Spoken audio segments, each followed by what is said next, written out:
Saudações, sejam bem-vindas, sejam bem-vindos. Vamos falar de literatura brasileira, contos brasileiros, romance brasileiro. Romance e dicas. Dicas, ficar até o final você vai ver dicas do Rubem Fonseca. Então vamos falar deste livro fantástico, contista brasileiro, romancista, roteirista de cinema, Rubem Fonseca, né? Que nos deixou em 2020, né?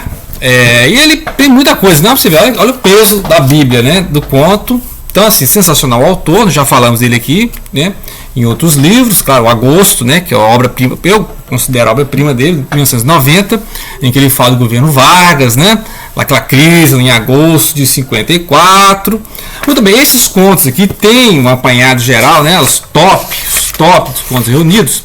Um dos melhores livros dele, né? Que é a Lúcia McCartney, 67, Feliz Ano Novo 75 e O Cobrador 79. Então, ou seja, aqui você tem a melhor fase de contos do Rubem Fonseca até ele se tornar romancista. E vamos dar uma dica de leitura de romance dele, que claro, o Agosto já está no canal aí, Romance Agosto do Rubem Fonseca. Muito bem, o que é os contos do Rubem Fonseca? Os contos do Rubem Fonseca geralmente tem um homem branco, hetero, classe média, né? Aquele homem branco, hetero, classe média, falando da sua vida, geralmente amorosa, geralmente a sua vida banal, cotidiana, classe média urbana, né? Claro. E ele vai mostrar outras ironias, né? Aqui nessas fases, né, dos anos 60 e 70, ele está justamente fazendo experimentalismos com a linguagem. Por exemplo, esse conto aqui da Lúcia McCartney, né? Ele usa muitos estilos assim de teatro, né? De linguagem, de diálogo, muito diálogo. Ele usa a primeira pessoa e muito diálogo.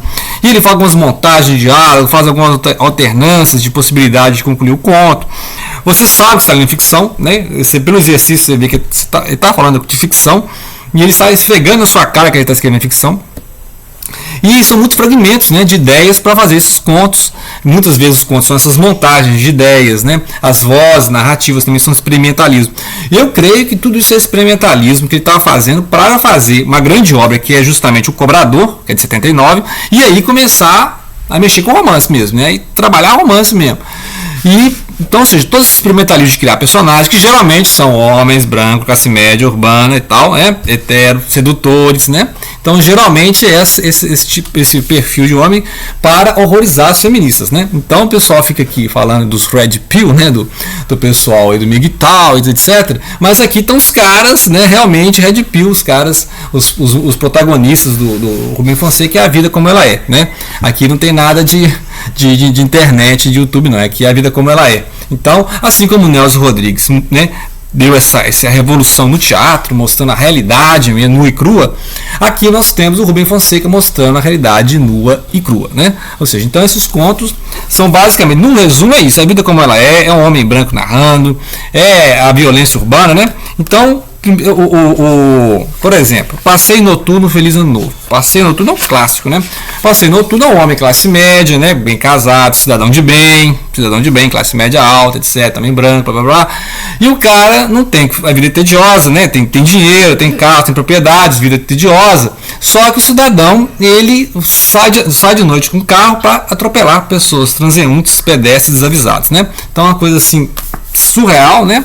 Coisa completamente estranha, aleatória. Ele vê uma pessoa atravessando a rua, então o carro fica parecendo aquele desenho do Pateta, né? Que o cara é um cidadão comum, anda pela cidade e aí entra no carro, vira um monstro, né? O médico e o monstro. O médico e o monstro é um cidadão de bem que aí entra no carro e passa a noite cometendo crimes, né? Então, é um exemplo. E fora, quando lá no Cobrador, em 79, que ele horroriza mais a burguesia ainda, porque ele vai colocar o criminoso narrando a história. Aí sim, porque o Rubem Fonseca vem da cultura policial, conhece né, a linguagem que ele usa, a linguagem do meio policial, né? Então ele conhece muito o estilo literário dele, é um estilo assim direto, né? Sem muita conversa fiada, vai direto ao ponto, né? Então, por isso que eu falei que a vida é como ela é. Ou seja, ele não fica floreando muito, não. A não ser quando ele está experimentando a linguagem em si, né? Mas a narrativa é nua e crua. Então, ele coloca o próprio criminoso para narrar, né? Assim como a gente vê os crimes lá, por exemplo, lá no Laranja Mecânica, né? A gente vê o Alex, né? O Alex cometendo os crimes, a gente vê do ponto de vista dele, né? Depois, é claro, ele vai sofrer lá, vai cerebral lá, etc. Vai sofrer também. Mas no início do Laranja Mecânica, o livro e o filme, ele vai praticar os crimes. A gente vai ver ele praticando os crimes, né? Então, o olhar é no criminoso. Nós estamos vendo o criminoso. E aí aquela forma, né, totalmente nua e crua de praticar crimes, até que ele é preso e ele é submetido àquela lavagem cerebral. Aqui os caras não são presos, né? Aqui é a marginália mesmo, assim, no sentido de criminosos, que você tem o ponto de vista deles ao prometer o crime e a forma como eles narram na maior desplante, na maior irreverência, né? O cara cometendo. E depois vai ter toda a literatura disso, né? Cidade de Deus, etc. Vai ter os livros que vai mostrar a ponto de vista da pessoal da periferia que se liga ao crime, né? Não estou falando que todo mundo da periferia é criminoso. Não me venha com, né? Não estou falando isso. Eu estou falando que, dadas as condições sociais de exclusão, exploração do capitalismo, pessoas são submetidas a um processo de marginalização em que elas não têm acesso aos bens, né? Ainda mais aos bens culturais. E aí essas pessoas se entregam muitas vezes ao crime, a atividades ilegais, blá blá blá blá blá, certo? Então, ou seja, como o Rubem Fonseca é o homem branco, classe média, pela visão do policial, porque depois ele tem outras criações dos policiais, inclusive o policial do livro Agosto, né? O livro Agosto, em 1990, tem um policial que é o protagonista da história, junto com aquela cena que cerca lá o senhor Vargas, né, etc., presidente da República. Então, o Rubem Fonseca vai trabalhar justamente isso, ou seja, ele tem um ponto de vista para narrar os fatos, ele tem um ponto de vista dele, né? Então, em algum momento ele passa, não vou mostrar agora o cara branco, classe média, vou mostrar agora o pessoal da periferia praticando os crimes e pelo ponto de vista deles, né? Ou seja, como se fosse um cidadão lá marginal da periferia narrando esses fatos, que aí já é essa violência nua e crua do livro Cobrador, né? O livro Cobrador então, é de 79, ou seja, e aí deu a maior repercussão nos anos 80, né? Que foi quando realmente o Rubem Fonseca começou, né, a aparecer mesmo, midiaticamente falando, nos anos 80, e aí estourou na mídia com o Agosto, 1990. Né? Porque aí ele trabalha. O Agosto é um livro que tem questão policial, né? Um enredo policial, tem uma questão histórica, um romance histórico, tem uma época, tem muita política, né? Então ele mostra ali os meandros da política do crime, né? O crime organizado. Então, ou seja, ele trabalha todo, ou seja, o Agosto ele consegue misturar vários estilos num só, criar bons personagens. Então toda essa linha aqui de contos ao longo dos anos 60, final dos anos 60, 70 e 80 foi justamente onde ele aprimorou o estilo e aí ele pôde realizar a obra-prima dele, que é o Agosto, certo? Agosto, o livro. Então aqui você tem vários contos inéditos, você tem, né? Então destaque, os meus destaques dos contos, né? Assim, imperdíveis, os melhores contos, né? Se você comprar aquela coleção lá dos 100 melhores contos brasileiros, vai ter esses contos, né? Que é o Lúcio McCartney, né? Com certeza, Lúcio McCartney, A Cruz de um Jovem Escritor, Passeio Noturno, parte 1, parte 2, Feliz Ano Novo, Corações Solitários, O Cobrador, né? Então são esses aqui que eu estou lembrando aqui agora, que na verdade são 700 páginas, né? Conto assim para, né? Então é para pegar mesmo a obra e começar a destrinchar, né? Depois nós podemos fazer com mais calma, assim, pegar alguns contos, alguns enredos, mas resumir enredo não tem graça, né? Eu gosto de pegar esses panorama dos contos reunidos. Então fiquei a dica, contos reunidos do Fonseca. Muito bem, vamos então para algumas dicas de romance do Fonseca, que é o Vastas Emoções. Vastas Emoções, homem branco, hetero, narrando história de seduções, por exemplo, né? Aqui é um diretor de cinema. O diretor de cinema vai se envolver com intrigas, né? Aí vai sempre ter aquela mulher, a fêmea fatale, né? A mulher que vai mexer com joias, vai deixar, né, ele guardando essas joias. E aí vai ter uma gangue perseguindo. E tem todas essas questões assim, de polícia, né?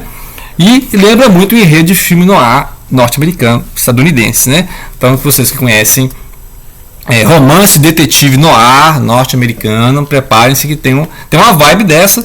Fora que o cara, passatempo dele é ler literatura russa, né? Contos russos. Ele tem um amigo judeu russo, né? Que mora no Brasil. E aí eles ficam discutindo literatura do Babel, que é um grande escritor lá da Rússia, né? Início do século. E aí eles ficam discutindo, né? O Gorion é um judeu russo, né? E conhece muita cultura, né? Então eles ficam discutindo. Fora isso, ele tem lá as intrigas com as namoradas, com essa fêmea fatal que aparece lá, quem que está perseguindo, quem que é dono dessas joias, ela roubou essas joias de alguém, quem que deu essas joias para ela, né? Onde é que ela conseguiu essas joias? Então fica essas intrigas policiais, essas narrativas paralelas, fora falar de cinema, né? Então para quem gosta de cinema, vai falar de cinema. Rubem Fonseca também é um roteirista de cinema, e aqui você tem um diretor que vai falar, né? Esse livro de 88, tá? 88. E aí 90 tem justamente o Agosto, né? Que é um romance histórico, policial também. Ele gosta muito dessa vibe policial. Então, 2 anos depois de fazer o Vastas Emoções, o Agosto, que aí depois, né? Vai cair na mídia, né? Vai cair na mídia justamente porque é pela qualidade do material do livro, né? Do romance. Então você vai ter essa obra, Agosto, que vai falar de agosto de 1954, o ano da morte do Getúlio Vargas, né? Muito bem, aí passa um tempo, no 2003, né? 2003, essa edição aqui de 2003, né? Interessante, essa edição aqui de 2003 do livro de 88.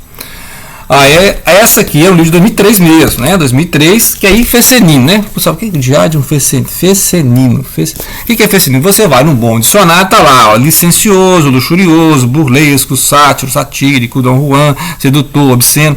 É isso tudo aí, né? Então é aqui as histórias amorosas, seduções de um homem branco, classe média alta, né? Hetero, sedutor. Então, aí é aquele lance de fazer um romance meio erótico, meio erótico, mas ao mesmo tempo é uma visão do homem mesmo, da vida moderna, né? Como é ser homem, branco, classe média, hetero, etc. Né? Então é interessante. E a questão da linguagem, que não é um romance histórico, não é um romance exatamente policial, mas é um romance em que ele vai mostrando os relacionamentos humanos, né? Então ele vai mais aqui para o romance mesmo, romance no sentido de, né, da literatura desde o século XIX, foi mostrar as relações humanas, né? Os relacionamentos humanos que a gente viu desde o romantismo, né? Então aqui não é um livro romântico, é a vida como ela é, ou seja, ele não fica floreando, ele não fica fazendo aqui monólogos interiores, não fica fazendo filosofia, né? Essas análises, né? Que, por exemplo, que não é igual ao João Gilberto, não é igual ao João Gilberto, não, é outro estilo, né? Então, assim, aqui é o Hemingway, aqui é o Jack London, né? Ou seja, é uma literatura do Nelson Rodrigues, né? A vida como ela é, sem ficar fazendo floreamentos literários, né? Sem ficar muito introspecção, a não ser introspecção do narrador ali naquele momento, né? Uma crise ali, né, com suas mulheres, suas seduções, etc. Então não é muito de fazer filosofia, mas é claro que aqui você vê, né, que ele fala aqui, ó, sou um homem sensível ao encanto feminino e acredito que o fato de estar amando uma mulher não me impede de amar outra. Então, ao nível, né, aqui, né, tenho amigos comprometidos com determinada mulher que gostariam de ter uma aventura apaixonante como a segunda. E etc, etc. Então ele vai falando essas questões, né? Ser fiel ou não fiel, o homem é fiel, né? Então isso aqui é para feministas, né? Ficarem debatendo, os MGTOW, os Red Pill, né? Que é isso aqui, é a voz do homem branco, hetero, classe média urbana, certo? Então tá aí o nicho, né? Então só o homem branco, classe média urbana pode ler, né? Então não, né? Então é claro que esse aqui é a visão do Red, né? O Hemingway adoraria. O Hemingway adoraria ler o Rubem Fonseca, eu tenho certeza, bicho, né? Porque o Hemingway é esse cara, um homem branco ocidental, classe média hetero, né? E, como dizem, né? É o mal do mundo, né? O mal do mundo é o homem branco, hetero, etc, ocidental, etc, né? Então tá aí a dica do Rubem Fonseca, grande escritor, grande mestre da escrita, né? Não deixem de ler o Agosto, tem um vídeo aí, vou deixar na descrição o vídeo do Agosto, né? E tem aqui 88, né? Interessantíssimo, e claro, né? Não pode deixar de ler os contos, né? Claro que você não vai pegar essa Bíblia e ler de uma vez, né? Vai ler aos pouquinhos, que aqui, igual eu falei, tem 3 livros essenciais para entender os contos e mais contos inéditos, né? Então, não resume a obra do Fonseca, mas aqui dá uma intro muito boa, né? Recomendo começar pelos contos. Depois você vai mexer com os romances do cara, ok? Então fica a dica. Obrigado pela atenção. Não deixem de compartilhar.